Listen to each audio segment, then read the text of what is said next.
Това е приказка с поука и без весел край. Светло беше детството, всеки ден в квартала да ритаме и бягаме и всеки като хала, постоянно навънка, в студ или пек. Не мислехме какво ли е това да си човек. Проблемите ни имаха простички решения, нямаше кинти и женски в нашите намерения. Само играчка, плачка и много забавление. Променяхме си бързо всяко наше настроение. Така всички пораснахме, в училище се вяснахме и следващите 5 години всички с нещо блясвахме. Някои бяха умни, други бяха силни. Случаха се всякакви някакви работи дебилни. И имах приятел, който познавах добре, носеше жълта шапка, където и да е. Смееше се много и беше учтив. Не беше нито спортен, нито много ленив. Та тоя вера ми влезе в гимназия и скоро след това граматиката немска той намрази. Но беше му яко, някак нова среда и не след дълго запозна се по-отблизо с любовта.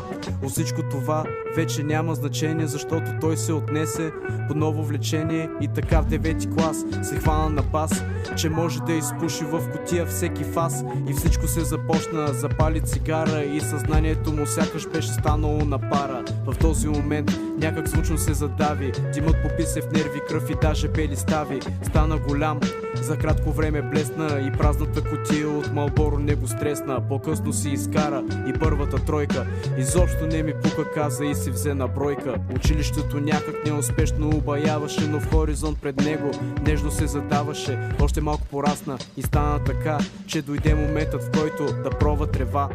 Беше неземно красиво и толкова просто, нямаше на идея, че вече беше в робство. След още една година му изкараха Ани. Обясниха му, че шмъркелите биват неразбрани. Аз след още 2 реши да каже не на коза. На някакво парти пробва и първата си доза. Така се запозна с жълтата дама и под нейния чехъл до смъртта си той остана. И всичко замина, превърна се в трагедия. Абониран беше само за жълтата медия.